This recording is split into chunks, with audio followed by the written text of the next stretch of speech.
Hello दोस्तों, तो मैं स्वागत करता हूं एक बार फिर से अपने channel maths by Rahul Dev sir पर। तो आज का जो हमारा टॉपिक है बोर्ड पे लिखा हुआ है, जैसा कि आप जानते हैं, सर्ट्स एंड इंडिसेस।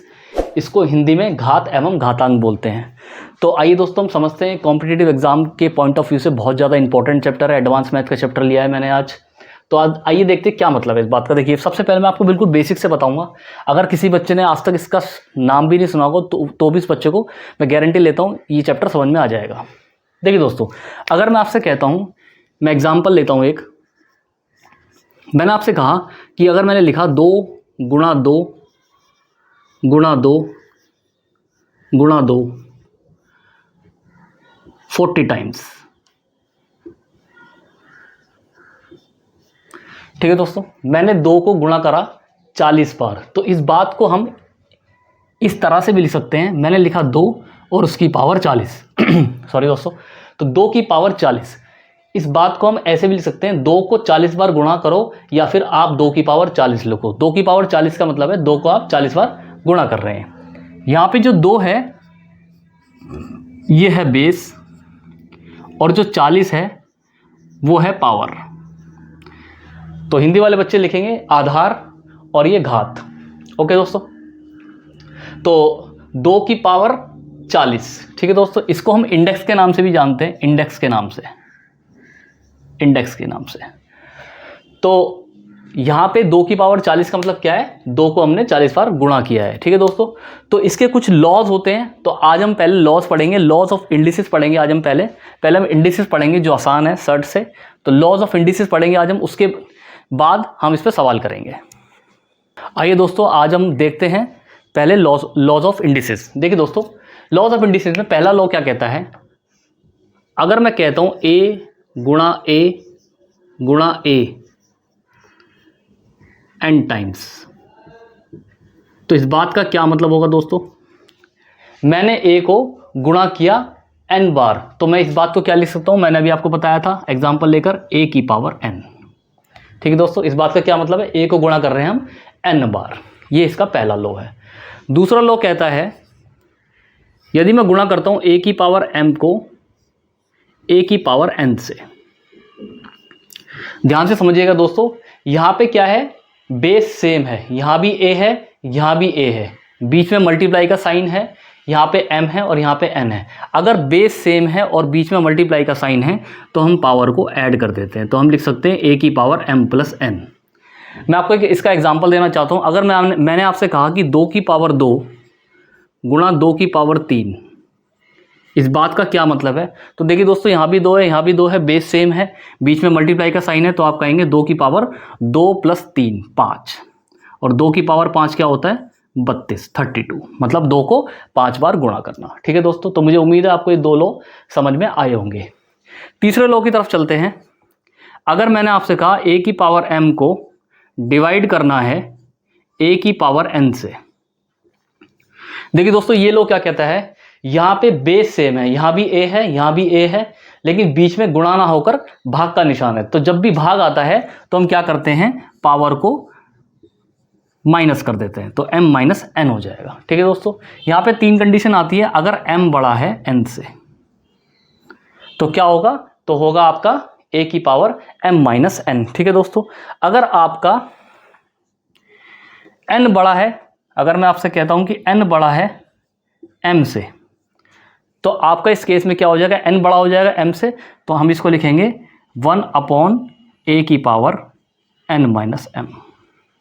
ठीक है दोस्तों, और अगर n और m दोनों ही बराबर हैं, n बराबर m है, तो आपको पता है कि m और n की वैल्यू बराबर हो गई, तो a की power m divide by n बराबर भी m है, तो a की पावर m हो जाएगा, जो कि कट के क्या आ जाएगा, 1 आ जाएगा।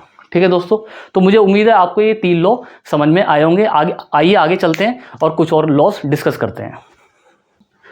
आइए दोस्तों, मैंने अभी आपको एक लॉ बताया, लॉ नंबर 3, यदि बेस बराबर है और बीच में डिवाइड का साइन है तो पावर घट जाती है, m माइनस एन हो जाएगा। कब, जब m बड़ा है n से।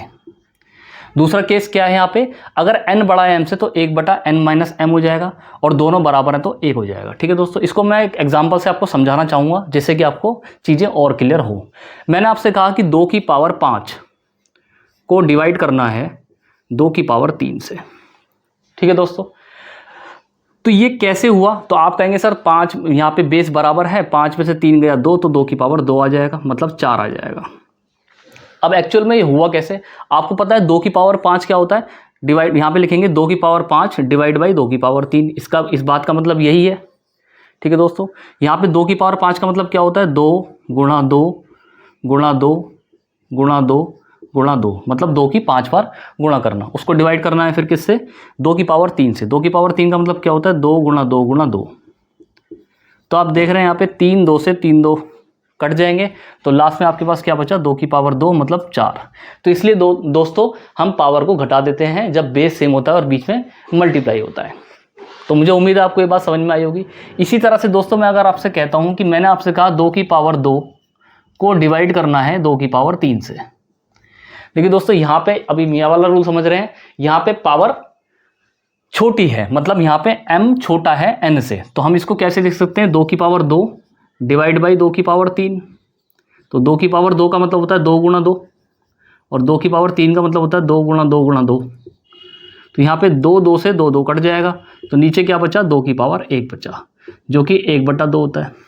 तो इस बात को हम डायरेक्ट कह सकते हैं, मैं इस बात को कैसे लिख सकता हूँ? 1/2 की पावर 3 - 2, तो ये 1/2 हो जाएगा। ठीक है दोस्तों, तो मुझे उम्मीद है कि आपको ये एग्जाम्पल से लॉ नंबर 3 समझ में आया होगा। आइए आगे चलते हैं, कुछ और लॉस डिस्कस करते हैं। आइए दोस्तों डिस्कस करते हैं आगे के लॉज। तो लॉ नंबर 5 क्या कहता है? अगर कहीं पे ऐसे लिखा हुआ है a गुणा b, मतलब ab की पावर m, तो मैं इसको अलग अलग करके लिख सकता हूँ। मैं इस बात को ऐसे ही बोल सकता हूँ a की पावर m गुणा b की पावर m।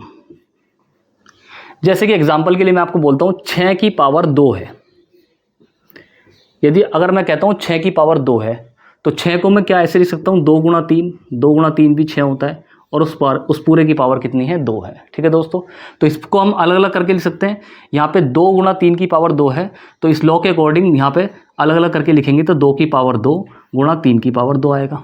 ठीक है दोस्तों, 2 की पावर 2 होता है 4, और 3 की पावर 2 होता है 9, 9 चौक 36, तो ये इसका आंसर कितना है? 36 है। आप यहाँ पे डायरेक्ट भी देख सकते थे, 6 की पावर 2 36 होता है, तो 36 बराबर 36 आ रहा है। तो कहने का मतलब ये है, अगर दो वेरिएबल हैं जिनकी पावर सेम है, तो उसको हम तोड़ के अलग अलग लिख सकते हैं। ए बी की पावर m है, तो हम a की पावर m गुणा b की पावर m भी लिख सकते हैं।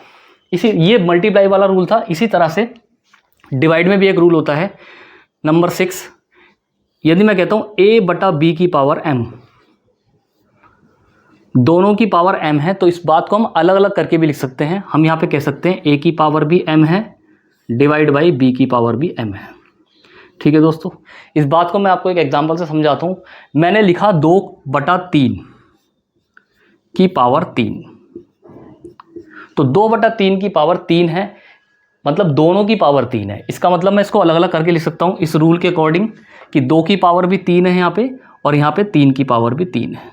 2 की पावर 3 मतलब 8, और 3 की पावर 3 मतलब 27, तो मतलब 8/27 इसका मीनिंग हुआ। ठीक है दोस्तों, तो मुझे उम्मीद है कि आपको 6 रूल यहाँ तक समझ में आए होंगे। आइए दोस्तों, कुछ 2-4 लॉज और बचे हैं, उनको भी आज डिस्कस करते हैं। देखिए दोस्तों, लॉ नंबर 7 क्या कहता है? यदि ऐसा कुछ दिया है a की पावर m बराबर a की पावर n, मतलब यहाँ पे बेस बराबर है। अगर ऐसा कुछ है जहाँ पे बेस बराबर है, तो ये बात जब भी पॉसिबल हो सकती है जब उनकी पावर भी बराबर होगी, m बराबर n होगा। ठीक है दोस्तों, लेकिन यहाँ पे एक एक्सेप्शन है। अगर मैं आपसे कहता हूँ कि 1 की पावर 10 और 1 की पावर 12, क्या दोनों आपस में बराबर है? आप कहेंगे यस, 1 की पावर 10 भी 1 होता है और 1 की पावर 12 भी 12 होता है, इसका मतलब दोनों आपस में बराबर है। तो यहाँ पे बेस बराबर है, लेकिन यहाँ पे पावर तो बराबर है नहीं, 10 बराबर 12 तो होता नहीं है, तो ये रूल तो फॉलो नहीं हो रहा, ये रूल तो फेल हो गया। मैंने अभी आपको बताया अगर बेस बराबर है तो पावर भी बराबर होगी, लेकिन यहाँ पे एक एक्सेप्शन है। क्या एक्सेप्शन है? यहाँ पे जो a की वैल्यू है वो 0 और ±1 नहीं हो सकती। जीरो अगर ए की जगह है लिखा हुआ है या प्लस और माइनस का 1 लिखा हुआ है तो ये रूल फॉलो नहीं होता, ये रूल फेल हो जाता है। उसके अलावा हर जगह रूल चलता है।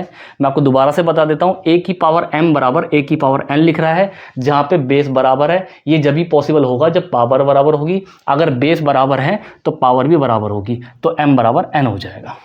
ठीक है दोस्तों, तो मुझे उम्मीद है कि आपको ये वाला रूल भी समझ में आया होगा। आइए दोस्तों चलते हैं हम अपने नेक्स्ट रूल की तरफ। यहाँ पे क्या लिखा हुआ है, ये उससे आप कंफ्यूज मत होना पिछले वाले लॉ से इस वाले लॉ से। यहाँ पे क्या है, यहाँ पे बेस बराबर नहीं है। पिछले वाले में बेस बराबर था, यहाँ पे पावर बराबर है। अगर a की पावर m बराबर b की पावर m ऐसा कुछ दिया हुआ है तो ये बात जब भी पॉसिबल हो सकती है जब बेस बराबर हो। पिछले वाले में पावर बराबर थी, इस बार में बेस बराबर है। ठीक है दोस्तों, तो ये आपका रूल नंबर 8 होता है कि यदि a की पावर m बराबर b की पावर m है, यहाँ पे आप देख रहे हैं दोनों तरफ mm लिखा हुआ है पावर, अगर पावर बराबर है तो ये बात जब भी पॉसिबल है जब a बराबर b होगा। तो अगर इफ़ a की पावर m बराबर b की पावर m दे रखा है तो a बराबर b होगा। दोस्तों जब हम क्वेश्चंस करेंगे तब आपको ये रूल और भी ज़्यादा अच्छे से क्लियर होंगे, तो प्लीज़ आप इस वीडियो को पूरा देखिएगा। और जब नेक्स्ट वीडियो आएगी तो मैं आपको इन लॉस के अकॉर्डिंग ही सवाल करवाऊँगा।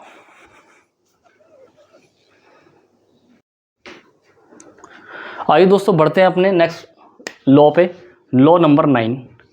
क्या कहता है दोस्तों, अगर मैं कहता हूँ यदि a की पावर -1 दे रखी है, समझिएगा दोस्तों, a की पावर -1 है तो इस पावर को मैं प्लस बना सकता हूँ नीचे ले जाकर, तो इस बात को मैं लिख सकता हूँ 1/a।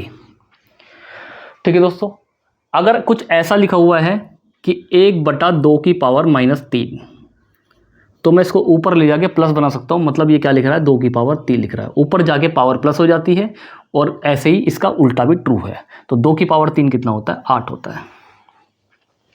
यदि दोस्तों कहीं पे लिखा हुआ है 1/b की पावर -m, तो अभी मैंने बताया आपको उसको पलट दोगे, जब पलट दोगे तो ये नीचे चला जाएगा, 1/a/b की पावर m हो जाएगा। तो दोस्तों जब ये ऊपर जाएगा, देखिए दोस्तों ये नीचे जाके प्लस हो गया, जब ये ऊपर जाएगा तो पलट जाएगा, तो b/a की पावर m हो जाएगा। तो जहाँ कहीं ऐसा दिखता है दो वेरिएबल में अगर माइनस में पावर है तो हम पलट के डायरेक्ट लिख सकते हैं, उसको प्लस में कर सकते हैं पावर। तो a/b की पावर -m बराबर हो जाती है b/a की पावर m के। ठीक है दोस्तों, एक लास्ट रूल और है, उसको आप देख लीजिए, उसके बाद हम सवाल करेंगे नेक्स्ट वीडियो में। देखिए दोस्तों, अगर कहीं पे लिखा हुआ है a की पावर 0, अगर किसी की भी पावर 0 होती है इस दुनिया में, a की पावर 0 का मतलब होता है 1। अगर किसी की भी पावर 0 है तो उसका मतलब 1 है। अगर मैंने आपसे कहा कि 10,000 की पावर 0, इस बात का क्या मतलब है, 1 है। अगर मैंने आपसे कहा कि 2 की पावर 0, इस बात का क्या मतलब है, इस बात का मतलब 1 है। बस a बराबर 0 नहीं हो सकता, क्योंकि 0 की पावर 0 अनडिफाइंड हो जाती है, तो a बराबर 0 नहीं है। यहाँ पे एक एक्सेप्शन ये है, यहाँ पे किसी की भी आप पावर करेंगे तो 1 होगा। x की पावर 0 मतलब 1, अगर किसी भी की भी पावर है 0 है तो वो 1 के बराबर होता है।